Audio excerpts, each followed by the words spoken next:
Assalamualaikum warahmatullahi wabarakatuh. Nah, hari ini kita akan buat zupa sup. Tuh, siapa yang doyan dengan zupa sup, gak perlu beli lagi. Kita udah bisa buat sendiri dengan cara yang sangat mudah, dan ini juga bisa untuk kita frozen baik isi ataupun kulitnya. Oke ya, ikuti aja tutorialnya sampai selesai. Sebelumnya jangan lupa like, subscribe, nyalakan lonceng aktifnya, juga komentar.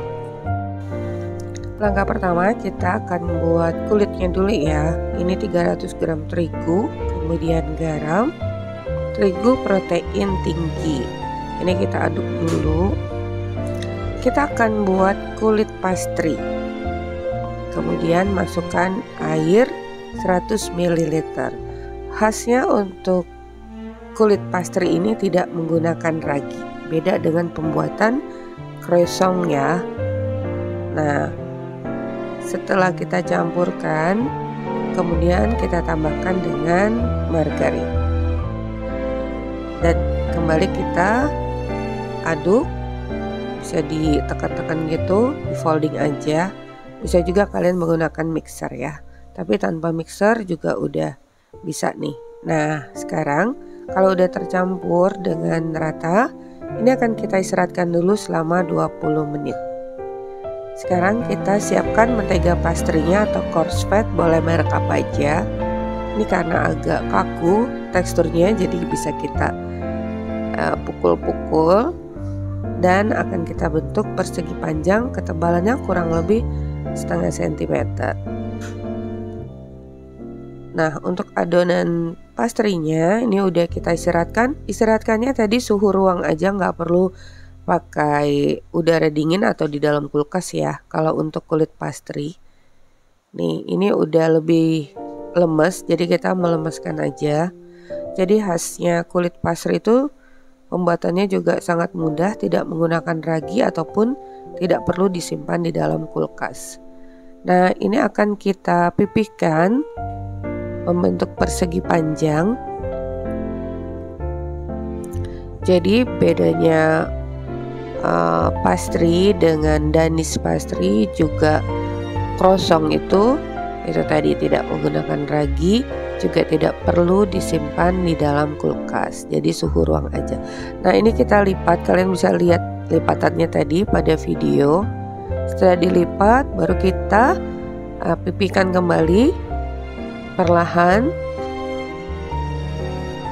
kembali pipih membentuk persegi panjang. Dan kita lipat seperti ini, kalian bisa lihat aja. Nah, setelah kita lipat, ini kita tutup plastik dan akan kita istirahatkan selama 15 menit suhu ruang. Jadi ini belum kita isi dengan mentega pastry. Setelah 15 menit, taburi papan kerja sedikit dengan terigu, juga permukaan adonan pastrinya. Nah, kita pipihkan lagi ya, caranya seperti yang di awal. Setelah lebar, mentega pastry yang udah kita cetak persegi tadi kita pindahkan ke atas adonan. Tadi jika mentega pastrinya agak lunak, bisa kalian letakkan sebentar aja di dalam kulkas untuk mentega pastrinya. Tapi biasanya kalau udara nggak terlalu panas, nggak perlu disimpan di dalam kulkas, dia cukup kokoh. Nah, setelah kita selimuti seperti itu, setiap akan merolling kalian bisa pipih taburi sedikit aja dengan terigu jika kalian merasa itu akan melekat. Nah, sama kita lebarkan kembali, boleh dibolak-balik. Setelah lebar seperti ini, kita lipat lagi. Seperti itu ya lipatannya. Dan ini kembali kita pipihkan lagi. Jadi setelah diisi, dilipat, pipihkan. Selalu seperti itu tahapannya ya. Nih, kembali kita lipat seperti semula. Setelah dilipat, Kita pipihkan lagi. Untuk tipisnya itu kurang lebih setengah senti ya. Nah, kalau udah melebar, dilipat lagi. Nah, ini pun akan kita istirahatkan. Yang pertama, setelah diisi dengan mentega courge fed, kita istirahatkan pada suhu ruang selama 15 menit. Jadi kita istirahatkan adonan ini agar lebih lemes aja dan mudah kembali kita rolling ya. Tahapannya sebenarnya seperti di awal, tapi siapa tahu bagi teman-teman yang belum pernah buat kulit pastry ini, jadi bisa lihat tahapannya.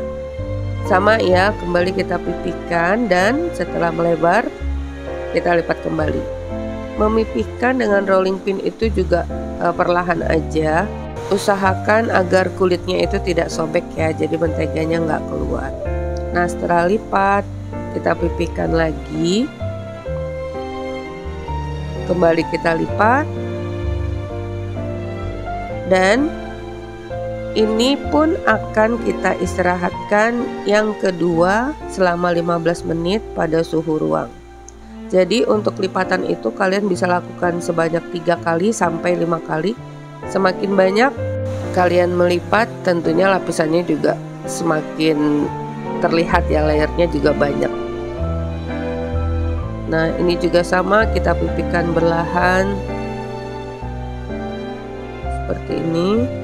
Ini sebenarnya caranya sangat mudah, kita hanya perlu keterampilan melipat. Tidak memerlukan tenaga yang banyak. Karena adonan ini bisa kita simpan di kulkas ataupun di freezer. Jadi nanti kalau menggunakan siap, tinggal ambil aja. Nah, ini adalah istirahat yang terakhir tadi ya. Jadi Mama Iji lipat sebanyak 3 kali setelah diberi courge fed.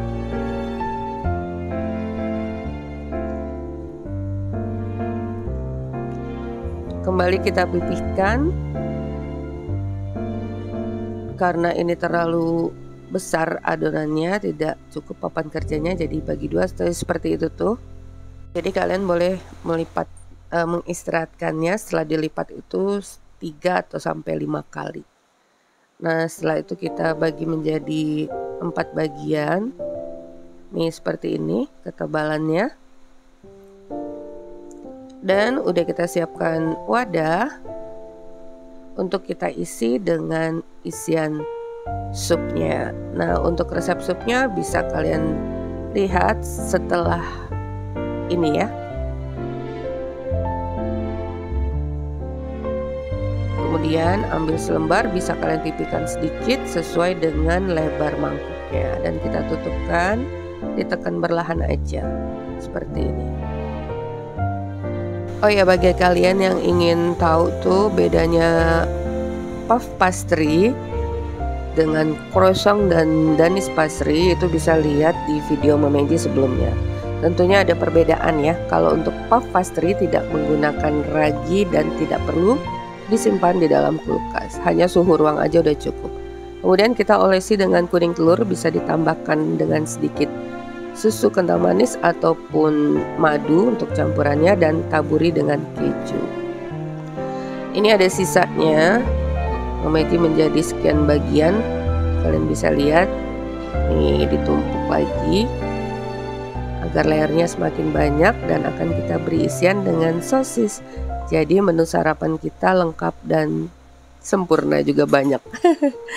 Oh ya, untuk sisa adonan ini tadi Mama Iji udah bilang itu bisa kita simpan di dalam kulkas di chiller itu selama 3 hari. Kalau mau lebih lama lagi, lebih awet, itu bisa di freezer. Nah, sekarang ini udah siap, akan kita panggang.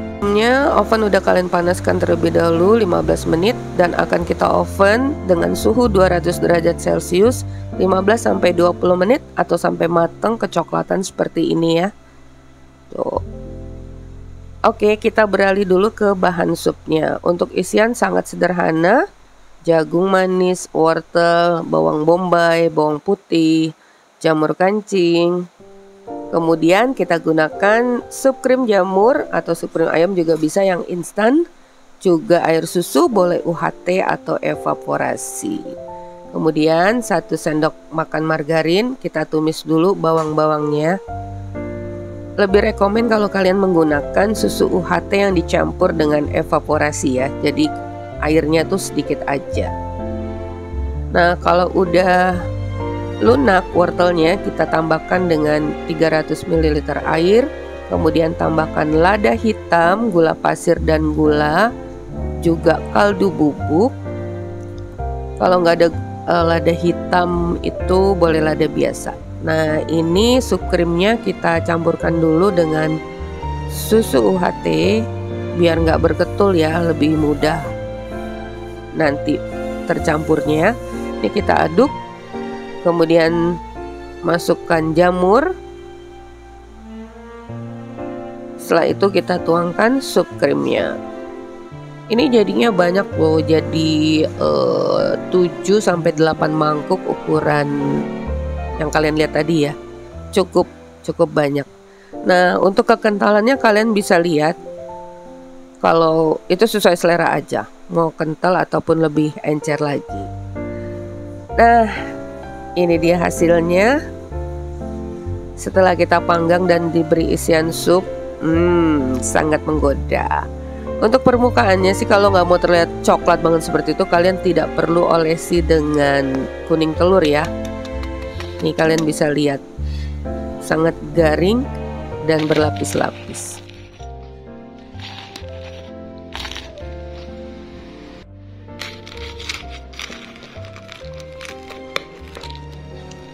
Tuh seperti ini, kulitnya garing. Oh, dalamnya juga pas banget untuk sarapan atau makan malam ya. Nggak perlu beli di luaran lagi karena harganya tuh sangat mahal dibanding kita buat sendiri. Ini dia lapisannya udah terlihat. Dan untuk isian sup juga, kulitnya ini bisa kita simpan di freezer. Kalian letakkan dalam plastik mika yang kecil-kecil. Kalau untuk penutupnya bisa dipisahkan dan semuanya bisa disimpan di freezer, siap dijadikan untuk ide jualan. Oh ya, untuk isiannya juga bisa kalian kombinasikan sesuai selera ya. Mau dibuat lebih ekonomis lagi. Tapi kalau untuk air susunya wajib digunakan. Nah, di sini ini tidak diolesi oleh kuning telur. Kalau ini diolesi agak kecoklatan, dan ini tidak diolesi oleh kuning telur. Jadi boleh tidak diolesi. Oke, sampai di sini dulu resep kita hari ini. Semoga bermanfaat. Bertemu lagi di resep Mama Eji berikutnya. Thank you for being with me today. Assalamualaikum warahmatullahi wabarakatuh.